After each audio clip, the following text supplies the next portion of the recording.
વાઘોડિયા વિધાનસભાના ધારાસભ્ય ધર્મેન્દ્રસિંહ વાઘેલા બાપુના 58મો જન્મદિવસ બાપુએ સેવા કાર્યથી વર્ષની કરી શરૂઆત।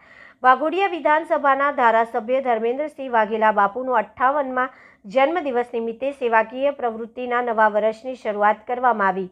વાઘોડિયા વિધાનસભાના લોકલાડીલા ધારાસભ્ય ધર્મેન્દ્રસિંહ વાઘેલા બાપુના જન્મદિવસ નિમિત્તે દર વર્ષની જેમ આ વર્ષે પણ સેવાકીય કાર્યોની નવા વર્ષની શરૂઆત કરવામાં આવી હતી। ત્યારે આજે ભગવાન દત્ત જયંતિ પર ધર્મેન્દ્રસિંહ વાઘેલા બાપુએ દત્ત મંદિરમાં દર્શન કરી ધન્યતા અનુભવી હતી અને વડોદરા શહેરના કમાટીબાગ વિસ્તારમાં આવેલા ગેટ નંબર 2 ખાતે આવેલ શ્રી સોમનાથ મહાદેવ મંદિર ખાતે પૂજા અર્ચના કરવામાં આવી હતી। સાથે 200થી વધુ દિવ્યાંગજનોને અનાજની કીટ, ધાબળા અને ભોજન વિતરણ કરવામાં આવ્યું હતું અને ગોરજ ખાતે મનબુદ્ધિના બાળકો સાથે કેક કાપીને ભોજન કરી ઉજવણી કરવામાં આવી અને વાઘોડિયાની કુમાર શાળામાં 1200 વિદ્યાર્થી સાથે કેક કાપી આઈસ્ક્રીમ વિતરણ કરી આખા દિવસે જન્મદિવસની ઉજવણી કરવામાં આવી હતી। ત્યારે આજે ધર્મેન્દ્રસિંહ વાઘેલા બાપુએ સેવાકીય કાર્ય કરી 58મા જન્મદિવસની ઉજવણી કરવામાં આવી હતી। વધુમાં વાઘોડિયા વિધાનસભાના ધારાસભ્ય ધર્મેન્દ્રસિંહ વાઘેલા બાપુએ જણાવ્યું હતું કે દર વર્ષની માફક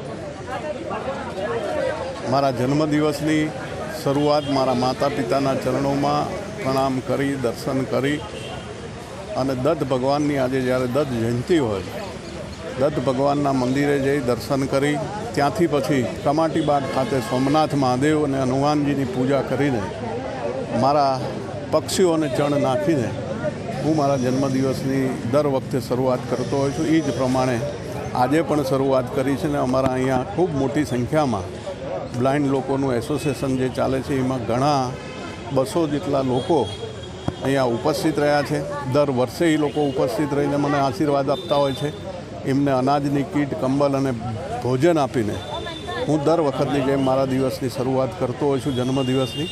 એ જ રીતે આજે પણ એમના આશીર્વાદ લઈને મારા દિવસની મેં શરૂઆત કરી છે અને સોમનાથ મહાદેવના ચરણોમાં મારી વિધાનસભાના અને શહેર જિલ્લાના તમામ લોકોનું સુખ, શાંતિ, સમૃદ્ધિ આપે સોમનાથ દાદા એવી દાદાના ચરણોમાં મેં પૂજા કરીને પ્રાર્થના કરી છે અને આવો નવો પ્રેમ આ લોકોનો મને કાયમ મળતો રહે એવી દાદાના ચરણોમાં પ્રાર્થના કરું છું। અહીંયાથી ગોરજ ખાતે જે મંદ બુદ્ધિના બાળકો છે એમની સાથે ભોજન લેશું। ત્યાંથી પછી અમારા 1200 જેટલા વિદ્યાર્થીઓ વાઘોડિયા સ્કૂલની અંદર કુમાર શાળામાં મારી રાહ જોઈ રહ્યા છે, એટલે એમની સાથે કેક કટિંગ કરી, આઈસ્ક્રીમ ખાઈ અને આ રીતે જે કંઈ સેવાકીય પ્રવૃત્તિઓ આખા દિવસ દરમિયાનમાં ચાલવાની છે અને તમામ લોકોનો હૃદયથી હું આભાર વ્યક્ત કરું છું। ટેલિફોનિક, રૂબરૂ જે કંઈ મને શુભેચ્છાઓ પાઠવવા આવ્યા છે અથવા નથી આવી શક્યા અને ટેલિફોનથી શુભેચ્છા આપી છે, એ દરેકનો હું હૃદયથી ખૂબ ખૂબ આભાર માનું છું।